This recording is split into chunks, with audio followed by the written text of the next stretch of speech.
Hi, guys, and welcome to the Gender and Social Change podcast. I'm your host, Jonathan Wynn, and today I have an important and enlightening discussion lined up. I will be delving into the concepts of intersectionality and how a person like Kimberly Crenshaw has significantly contributed to our understanding of this topic. So, please try to bear with me as I'm trying to tell you, beautiful, amazing viewers, today on why learning intersectionality is very important to broaden our knowledge and understand how our society has come to be shaped by these critical ideas.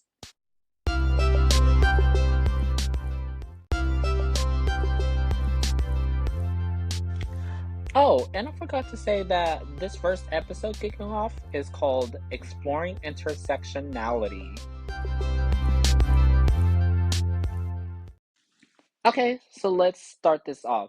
So, when we kind of understand and explore the idea of intersectionality, we just have to kind of view this world as, this tapestry of interconnected identities and experience, with threads of like race, gender, sexuality, class, and other facets of our identities, which are intricately woven together. And it's through this weaving that we've come to understand the full spectrum of human existence and at the same time appreciate its complexity. So, when we begin to debunk the ideology behind intersectionality, we must have an open mind of its content and the way it kind of build itself. So the first person to coin this term was Kimberly Crenshaw, and if you guys don't know who she is, she journeyed as a pioneering thinker and advocated beginning at the midst of the feminist and civil rights movements of the late 20th century. So, of course, she born in 1959. Crenshaw was raised in a very racially segregated society where she experienced firsthand the challenges of being a black woman in America. So these early experiences undoubtedly contributed to her deep understanding of intersectionality. And through Crenshaw's academic journey, it kind of just took her to some of the most prestigious institutions in the United States. So, of course, she later earned her bachelor's degree at Cornell University, followed by a master's degree from University of Wisconsin. And her passion for justice and for desire to affect change led her to Harvard Law School, where she obtained her law degree. And her education and experiences in the racially charged climate of the 1970s and 1980s informed her understanding of the law's limitations in addressing the issues of marginalized communities. So these experiences pushed her to embark on a career that focused on dismantling the oppressive structures that perpetuated discrimination and inequality. So Crenshaw, her groundbreaking work on intersectionality was, I was actually a response to the limitations she observed in the legal framework's approach to discrimination. Traditional legal and political movements tended to compartmentalize issues based on a single dimension of identity, such as race and gender.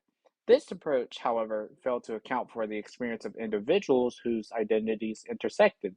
Of course, she recognizes that Black women, for instance, faced a unique form of discrimination that could not be adequately addressed by addressing either racial or gender discrimination separately.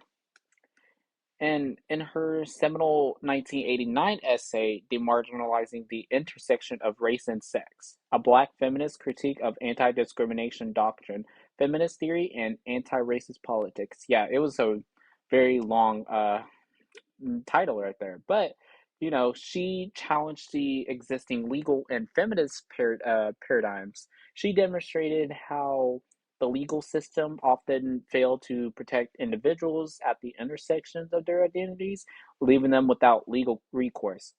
This work fundamentally shifted the discourse surrounding discrimination and social justice. Crenshaw's intellectual contributions didn't stop with this essay. She continued to advocate for recognizing intersectionalities important in legal and social contexts. Her work was instrumental in shaping affirmative action policies, anti discrimination laws, and discussions on workplace equity. And it played a significant role in the development of a more nuanced understanding of how various forms of discrimination intersect and interact. And in addition to her work as a legal scholar, she is an influential voice in the world of activism, social justice, and feminism. She is also a co founder and executive director of the African American Policy Forum, an organization that's dedicated to address racial and gender inequality. Her work, both academia and advocacy, has earned her numerous accolades and has inspired a new generation of thinkers and activists to embrace the concept of intersectionality as a powerful tool for dismantling the intricate layers of oppression and privilege in our society. So, Kimberly Crenshaw's life and work rather served as a testament to us, or kind of served as a testament to the power of ideas and the potential for transformative change in the world. So, her journey from the segregated America of her youth to becoming a renowned scholar and advocate just illustrates and just shows the immense impact of intersectionality on our understanding of social issues and the pursuit of justice. Her work continues to inspire and challenge us to create a more inclusive and equitable world. Now, now that we've delved into Kimberly Crenshaw's inspiring journey and her groundbreaking work, it's time to explore the context, a concept that she has come to symbolize intersectionality. So, in essence, intersectionality is like a framework for understanding the intricate interplay of various aspects of identity and the way these intersections shape our experience in society. So, it's not just a buzzword, but a powerful tool that helps us appreciate the multifaceted nature of human identity and navigate the complexities of discrimination and privilege. So we can also, so let's just dive into what intersectionality means and why it's so crucial for us to comprehend and address social issues in our diverse and interconnected world. So, um, simply in layman's terms, intersectionality is a concept that has emerged from the field of critical theory, particularly within feminist and social justice discourses. It refers to the interconnected nature of social categories such as race, class, gender, sexuality, and ability as they apply to an individual or a group. So it just recognizes that various aspects of one's identity can't be examined in isolation, but instead they intersect and overlap, which just influences a person's experiences and position in society. And this concept, of course, when she formulated it, we already know that it was a response to the limitations of traditional feminist and anti discrimination discourses, which focus on a singular aspect of identity and overlook the experiences of individuals with multiple marginalized identities. So, I do have some of like the significance of intersectionality we could just deduce from Crenshaw's theory, which is number one, inclusivity and representation. So, their intersectionality provides a framework for a more inclusive analysis of social issues. Usually, it acknowledges the diverse experience of individuals, including those who have been historically marginalized with various movements and academic discourses. So, by recognizing that people possess multiple identity, it promotes a broader and more accurate understanding of their experience and challenges. So, we can kind of look at this idea and just kind of relate this to how, Kimberly Crenshaw herself is not only as appearing to the world as a black woman, but she's also a woman as well. So she's sharing experience as a black person and a woman because um, there are still things that still going on in terms of like Black Lives Matter and women's rights movement and just bodily autonomy.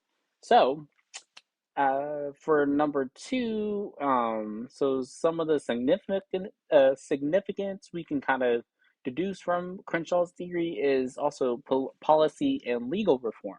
So, the concept of intersectionality has been instrumental in reshaping legal and policy perspectives. It highlights the inadequacy of a one size fits all approach to anti discrimination laws and policies. So, as a result, it has influenced the development of a more comprehensive and nuanced legislation aimed at addressing the unique struggles faced by individuals with intersecting marginalized identities.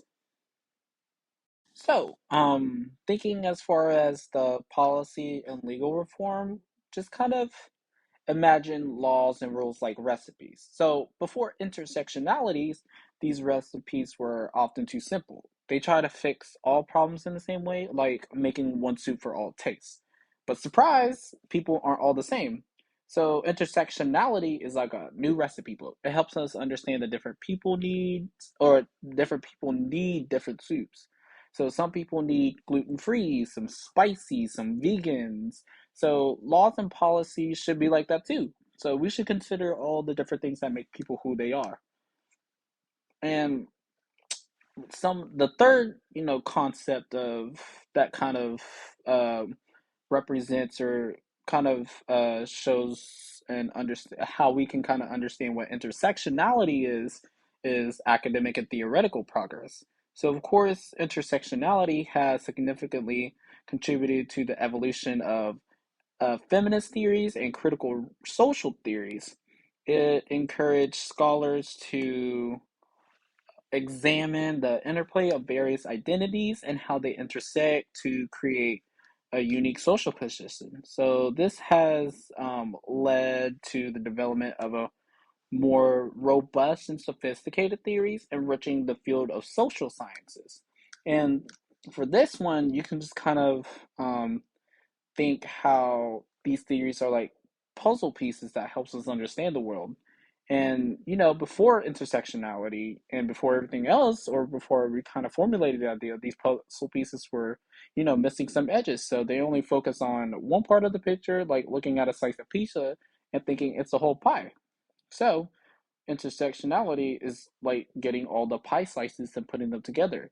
It helps us see that each pieces of the puzzle matters, and it encourages smart people, scholars, to study how different pieces like race, gender, and class fits together. And for the fourth idea, or what we can kind of deduce from intersectionality, is activism and social movements. So intersectionality is a central component of contemporary social justice and civil rights movement. So it has helped activists understand and address the complex nature of systemic discrimination. And by recognizing the ways in which different forms of oppression interact, activists can advocate for more effective and inclusive change. And with this, we can just kind of think how intersectionality is like giving them special glasses. So, these glasses help activists seize that problems are often tangled up like a big knot. For example, they help see that some people might have trouble finding a job because they're both a different race and gender. And with these special glasses, which by the way, kind of these special glasses represent intersectionality, activists can untangle the knot and fix things in a smarter way. They could say, let's just not fix one part of the knot, let's fix the whole thing. It's like untying a big knot in a shoelace instead of trying to fix one small part. Yeah, so and in favor of intersectionality, there are often various forms of support and evidence that have been presented that just backs, some of the things that Crenshaw has, advocated for and just kind of believed in what we all are as a society. So the first thing, there were some empirical evidences that has provided substantial support for the concept of it, and of course, studies across various disciplines have consistently shown that individuals with intersecting marginalized identities often face unique and compounded forms of discrimination. For example, research has revealed that Black women may experience different and more severe forms of gender based violence compared to their white counterparts due to the intersection of race and gender. And another thing we can kind of look at in favor of intersectionalities is some of the legal cases that has been demonstrated through the practical importance of the idea. So, in legal context, the recognition of intersectionality has led to successful challenges against discrimination. So, for instance, in employment discrimination cases, the acknowledgement of intersectionality has helped plaintiffs to present a more comprehensive and convincing argument regarding their experiences. And another thing we can look at is activist movements. So social justice movements like the Black Lives Matter, the LGBTQ plus rights movements, both have adopted intersectionality as a foundational concept. So these movements emphasize the interconnectedness of various forms of oppression and use it as a guide to fight for change that is more inclusive and equitable. And intersectionality now has become a prominent and widely discussed concept within academic circles. So it has, spawned numerous critical studies, publications, and conferences, further establishing its importance in the field of critical theory and social justices. So, though what I've just explained along the way, it might sound complex, and it is. All I want to try to do is just make it make sense. So, let's just delve deeper into this. So, let's kind of think about like a Venn. I'm just gonna make like a Venn diagram analogy. So, think of this diagram as a way to visualize the complexities of identity. So, in one circle we have gender, and in the other is race. The overlapping section is where individuals' identity is at its most intricate.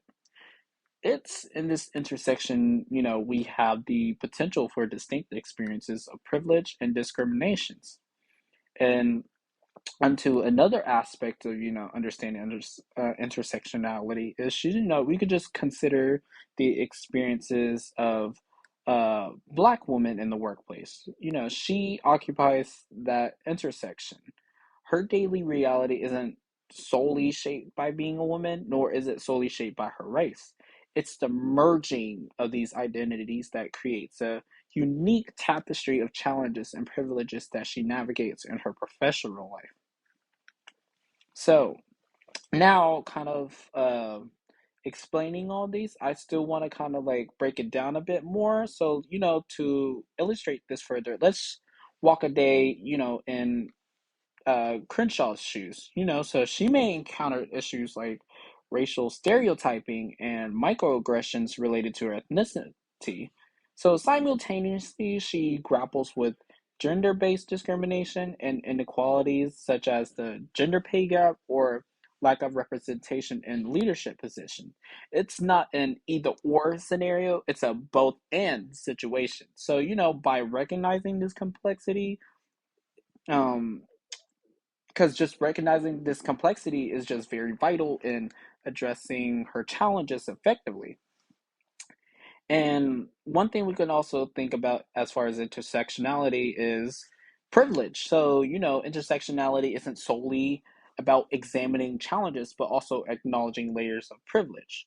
So, think about it. Just imagine a white man, and in the context of our diagram, he sits in a different intersection, shaped by the overlap of his race and gender. So, of course, his experience will vary significantly from those of the Black women we discussed earlier. So, when we think about it, white men in societies just benefits from the system, whereas Black women don't. So that's how you can kind of see how Black women had to fight where they had to be, in or and how white men don't really as much. So, just kind of understanding these intersection is just very crucial because it's just not about addressing discrimination, but also dismantling the structure that provides certain individuals with unearned advantages. Now, let's just kind of like play a card game analogy for a moment. Um, Imagine that life deals each of us a unique hand of cards with each card representing an aspect of our identities. These cards like race, gender, sexuality, socioeconomic status, and more come together to create our individual hands. The way these cards intersect can either give us a winning hand, one that's challenging to play, or something in between. So the game isn't about winning or losing, but about understanding the cards we hold and those others are dealt.